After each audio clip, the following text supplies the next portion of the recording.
dari Hexjuice. Mulai sekarang di channel ini gue akan kasih info berbagai hal yang perlu lo tahu tentang e-liquid secara umum. Dan juga termasuk produk-produk andalannya Hexjuice yang mungkin sekarang lo pakai ataupun yang nanti ingin lo pakai. Tujuannya nggak lain nggak bukan agar kita semua lebih paham langsung ke sumbernya. Dan juga untuk menghindari kesalahan-kesalahan umum yang terjadi gara-gara katanya. Sip, kita masuk ke edisi pertama tentang Hexperience, yaitu pengetahuan umum tentang apa aja yang umumnya ada dalam sebuah botol e-liquid alias komposisi umum e-liquid. Mungkin lo udah banyak baca dari berbagai sumber tentang kandungan umum dalam e-liquid di sini. Di sini gue mau mengingatkan bahwa basic ingredients dari e-liquid yaitu VG dan PG. Masuk ke pembahasan pertama yaitu ada VG. VG atau nama lainnya vegetable glycerin, yaitu bahan nabati alami yang berasal dari tumbuhan. Nah, namanya aja vegetable kan. Nah, si VG ini mempunyai peran untuk menghasilkan uap. Kalau kalian lihat di keterangan botol e-liquid, tertera perbandingan VG-PG, maka makin besar angka VG, makin tebal uap yang dihasilkan. Uap 100% alias super tebal bisa kalian dapatkan di kandungan 80% VG. Makanya kebayang nih, kalau kalian vape di rumah dengan VG 100%, mungkin bokap nyokap lu akan ngira ada kebakaran di rumah. Nah, soal rasa, si VG ini berasa agak manis, tapi nggak besar, tipis aja. Nah, basic ingredients yang kedua ada PG, yaitu propylene glycol. PG ini yang membuat uap menggumpal menyerupai asap atau cloud yang biasa lu mainin itu tuh. Dan PG ini juga yang memberikan tonjokan di tenggorokan lo atau istilah lainnya throat hit, sehingga sensasinya mirip saat merokok. Walaupun PG ini berasa sedikit hambar rasanya, tapi justru si PG ini yang mempunyai peran untuk mengangkat rasa dan nikotin pada e-liquid.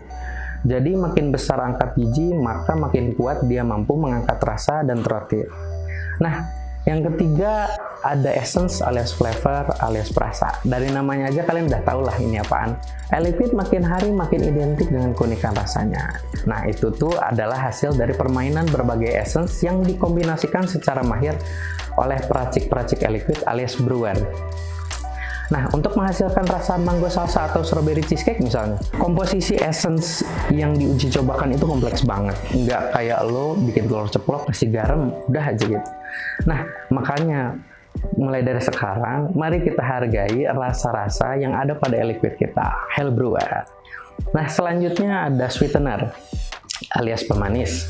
Sesuai dengan namanya, ingredient satu ini rasanya manis, kayak kamu. Nah, peranan sweetener ini penting banget untuk meningkatkan cita rasa e-liquid dan meningkatkan aroma yang diinginkan. Contoh bahan pemanis yang biasa digunakan misalnya ada erythropiel, ada ethyl maltol, TFA brown sugar, dan lain-lainnya. Tetapi biasanya di botol e-liquid itu hanya dicantumkan dengan nama sweetener. Tapi kalian tenang aja, nggak usah khawatir, bahan baku dan sweetener yang dipakai itu pasti food grade, jadi sudah pasti aman untuk dikonsumsi. Nah, yang kelima ini bisa ada, bisa juga nggak ada, tergantung merek e-liquid dan pabrikan pembuatnya, yaitu nikotin. Representasi dalam botol biasa dalam satuan miligram. Kandungannya bervariasi mulai dari 0 mg sampai dengan yang tertinggi 50 mg. Setiap mililiter e-liquid terdapat kandungan sekian miligram nikotin seperti yang terdapat pada kemasan. Khusus produk-produk Hexjuice semuanya punya kandungan nikotin dari mulai 3 mg sampai dengan 50 mg. Nah, kenapa sih nikotin ini diikut sertakan dalam komposisi pembuatan e-liquid? Nah, nanti akan gua bahas di part kedua. Nah, sekarang akan gua kasih sedikit ilustrasi tentang kandungan e-liquid dan efeknya terhadap rasa, uap dan asap, serta throat hit-nya nih Jo.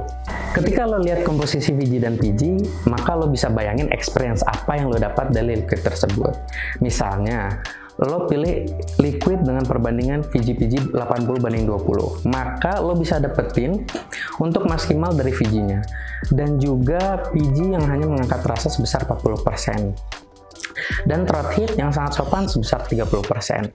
Makin kecil angka VG, maka uap dan cloud yang dihasilkan pun akan makin berkurang. Sama halnya dengan PG. Nah, kalau lo pengen experience rasa yang maksimal dan tendangan throat hit yang maksimal, tapi nggak masalah dengan uap yang standar aja, perbandingan yang cocok adalah 50/50. Patut diingat, komposisi VG dan PG yang ada di sini gue ambil dari segi keumuman aja. Ada juga variasi perbandingan di luar hal ini, tapi intinya yang penting lo udah bisa bayangin bayangin experience apa yang lo dapat dari perbandingan VG dan VG ini. Selanjutnya yang mesti lo pertimbangkan adalah penggunaan device yang cocok dengan kandungan air liquid yang lo pilih. Makin besar VG, makin kental konsentrasi cairannya. Sebaliknya nih, makin besar VG, maka makin encer cairan konsentrasinya.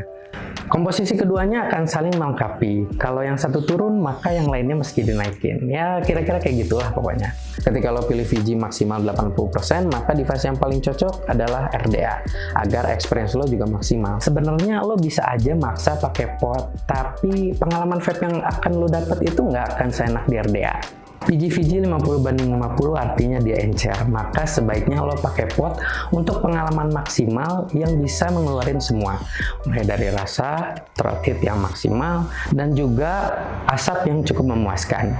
Perbandingan 50/50 bisa sih lo pakai di RDA, tapi resikonya liquid lo jadi lebih boros karena lo akan lebih sering netesin. Nah, selain itu, experience yang lo dapet juga nggak akan maksimal mulai dari rasa dan throat hit-nya. Oke, sampai bertemu di part 2. Sekalian gue akan bahas tentang perbedaan komposisi freebase, saltnik, dan pernikotinan lah pokoknya. Dan di part 2 nanti gue harus meluruskan sesuatu kepada kalian agar kalian tidak terjerumus di lembah kesalahpahaman yang membingungkan.